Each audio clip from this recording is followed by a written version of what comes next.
Paz de Cristo, povo de Deus, louvado seja Deus. Nós estamos vivendo mais um dia do nosso propósito da jornada de crescimento espiritual e nós vamos meditar hoje em uma passagem que está no Evangelho segundo João, capítulo 3, a partir do versículo 1.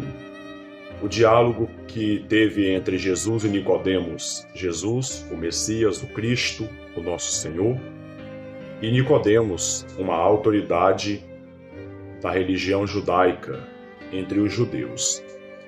E esse diálogo é um diálogo que tem como finalidade ensinar acerca do novo nascimento.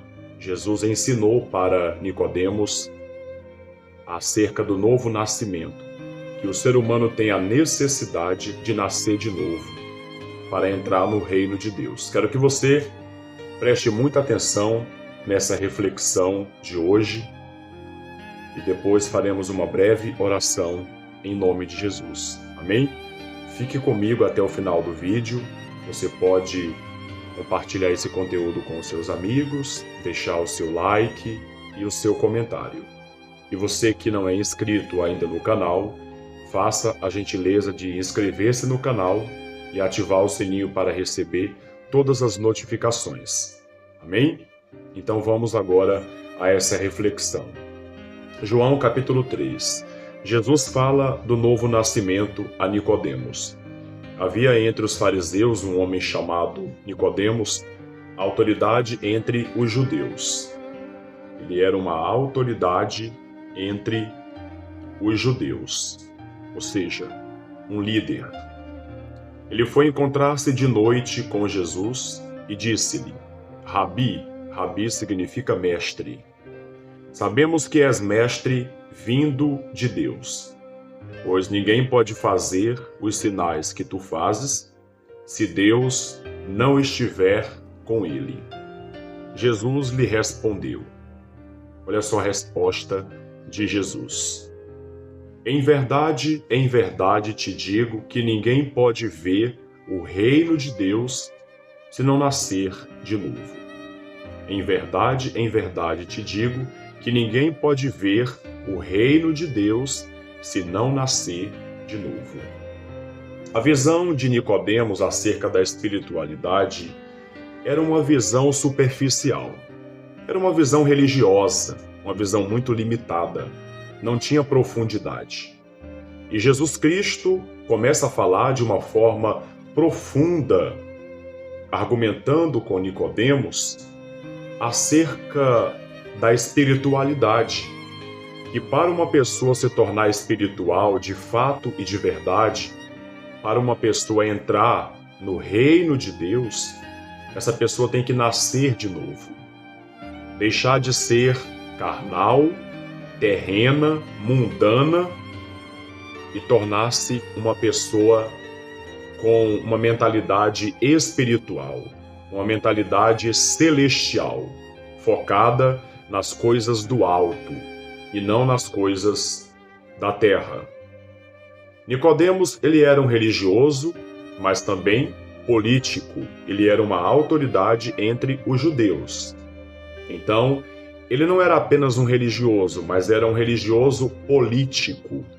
Então, faltava profundidade na sua espiritualidade. Ele era muito superficial.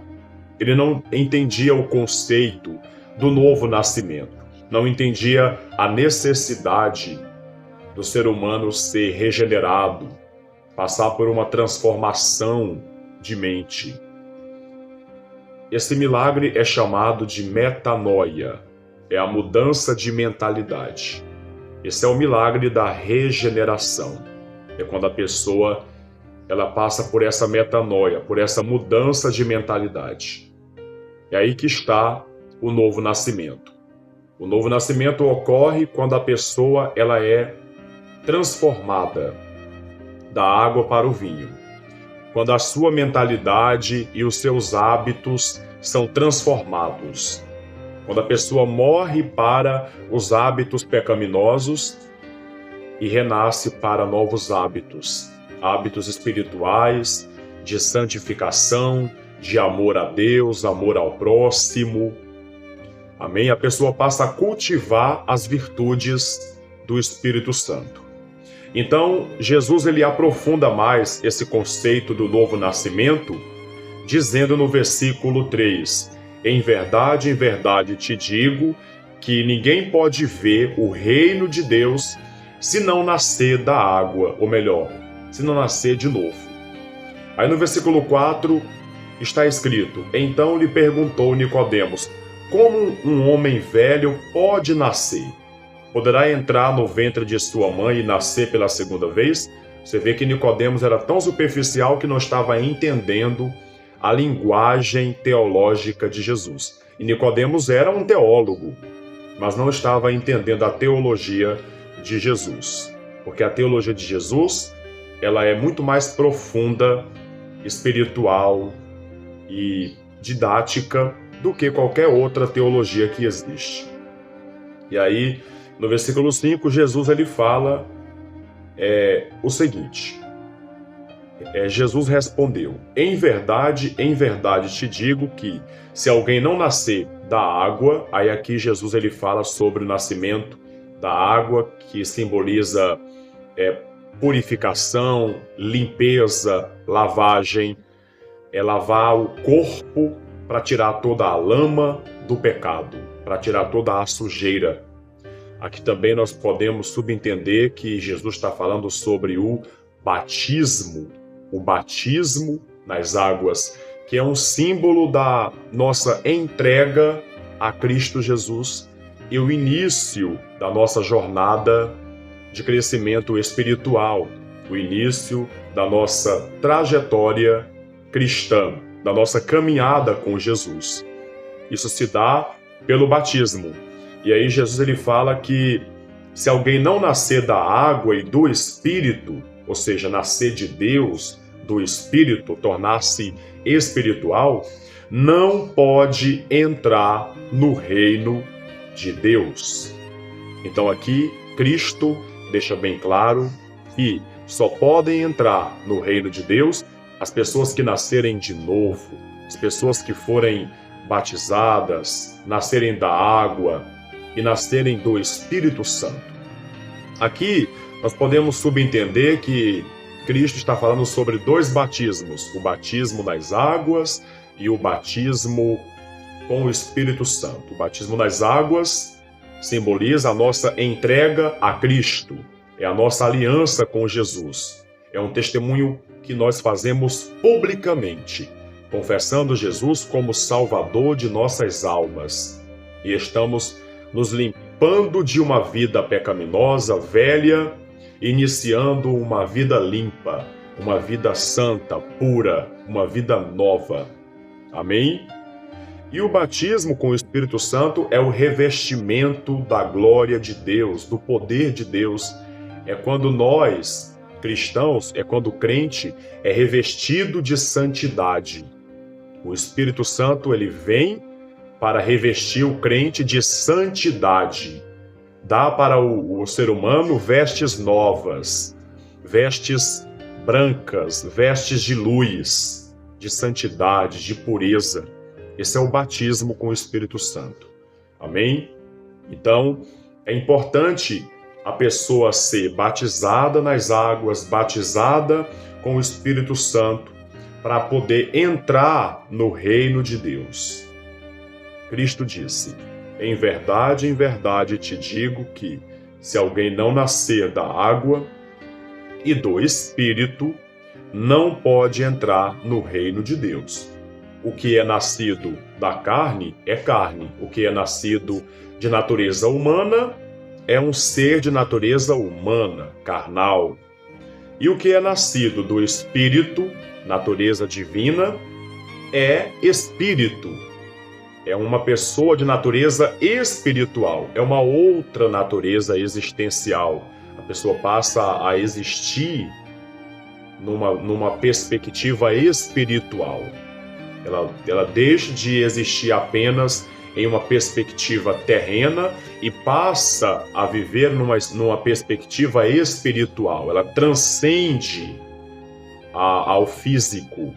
ela transcende a matéria e passa a ter uma mentalidade voltada para as coisas do céu. É onde ela começa a armazenar o tesouro no céu, aonde a traça e a ferrugem não podem corroer e ladrões não podem roubar. Isso é ser espiritual. É cultivar as virtudes do céu. É estar focado no céu, no paraíso, e não na terra, porque as coisas terrenas são superficiais, são passageiras. O que é terreno, com o tempo se deteriora, com o tempo se acaba. Mas o que é espiritual é para sempre, permanecerá eternamente. Então, nós temos que ter essa consciência de que é material, com o tempo vai se acabar. E se queremos viver eternamente, se queremos a salvação da alma, se queremos viver além dessa vida, então temos que nascer da água, nascer do Espírito, mudar de vida, mudar de hábitos, tornar-se uma nova criatura, mudar de comportamento, mudar de atitudes, mudar de palavreados, mudar as nossas ações, procurar amar o nosso próximo, perdoar, agir com bondade, com misericórdia, compaixão. Temos que ter senso de justiça, amém? Praticar o amor. Então, tudo isso que eu estou falando faz parte desse novo nascimento, dessa nova vida que a pessoa ela recebe no momento que ela nasce de novo, que ela é batizada com o Espírito Santo, que ocorre a metanoia, a mudança de mentalidade. Tudo isso acontece. Amém? Quando a pessoa ela passa por esse processo do novo nascimento. Amém? E aí no versículo 7, Cristo disse: Não te admires de eu te dizer, necessário vos é nascer de novo. O vento sopra onde quer e ouves o seu som. Mas não sabes de onde ele vem nem para onde vai. Assim é todo que é nascido do Espírito. Ou seja, quem é nascido de Deus se torna guiado pelo Espírito Santo. Amém? Quem é nascido do Espírito é guiado pelo Espírito. É levado aonde o Espírito determinar. Então, no momento que a pessoa nasce de novo, ela deixa de ser guiada pela sua própria natureza corrompida pelo pecado, natureza carnal, e ela passa a ser guiada pela natureza divina, pelo Espírito Santo. Amém? E aí, para finalizar, no versículo 9 está escrito: Perguntou-lhe Nicodemos, como pode ser isto? Jesus lhe respondeu: Tu és mestre em Israel e não entendes essas coisas? Em verdade te digo que nós dizemos o que conhecemos e testemunhamos o que vimos. Mesmo assim, não aceitais o nosso testemunho. Se vos falei de coisas terrenas e não credes, como crereis se vos falar das celestiais? Ou seja, eu falei de uma forma simples, e se eu aprofundar esse conceito, aprofundar de uma forma tão gloriosa, tão celestial, como que vocês vão entender? Ninguém subiu ao céu, senão aquele que de lá desceu, o Filho do Homem. Assim como Moisés levantou a serpente no deserto, também é necessário que o Filho do Homem seja levantado, para que todo aquele que nele crê não pereça. Porque Deus amou tanto o mundo, que deu o seu Filho unigênito, para que todo aquele que nele crê não pereça, não seja condenado, mas tenha a vida eterna. Amém? Então, aqui é uma parte do diálogo que Jesus Cristo teve com Nicodemos, e nesse diálogo está essa doutrina do novo nascimento, que é uma doutrina cristã e que é essencial para a salvação do ser humano. Você tem que nascer de novo para herdar a vida eterna. Não dá para você entrar no céu, no paraíso, do jeito que você está. Se você está no pecado, se você tem algum tipo de vício, se você é uma pessoa que não tem compromisso com a palavra de Deus, então você não pode entrar no céu desse jeito. Tem que nascer de novo. Compreendeu? Espero que tenha entendido. Guarde em seu coração essa palavra e que Deus te ajude na sua caminhada espiritual. Eu quero orar por você. Senhor Deus, Pai Todo-Poderoso, muito obrigado por esta reflexão, por essa palavra, por esse ensinamento. E diante de Ti eu intercedo por essa pessoa que ora comigo e eu peço que o Senhor a abençoe abundantemente. Derrama Teu poder sobre a vida, meu Pai, desse homem, dessa mulher, e venha, meu Pai, restaurar a vida dessa pessoa. Toca com Tua mão poderosa, meu Deus, e abençoe a vida de todos que estão orando comigo, principalmente aqueles que estão sendo oprimidos, aqueles que estão sendo escravizados pelas forças malignas. Que todo o mal caia por terra e que essa pessoa seja verdadeiramente liberta, transformada pelo poder do Senhor. Faça isso, meu Deus. Abençoe a todos que estão nesse projeto da jornada de crescimento espiritual. Que todos sejamos iluminados e abençoados pela graça do Senhor. Em nome do Pai, do Filho e do Espírito Santo. Amém. Graças a Deus. Continuemos na jornada até o fim. Deus te abençoe. Dê glória somente a Deus em todo o tempo. Glória a Deus.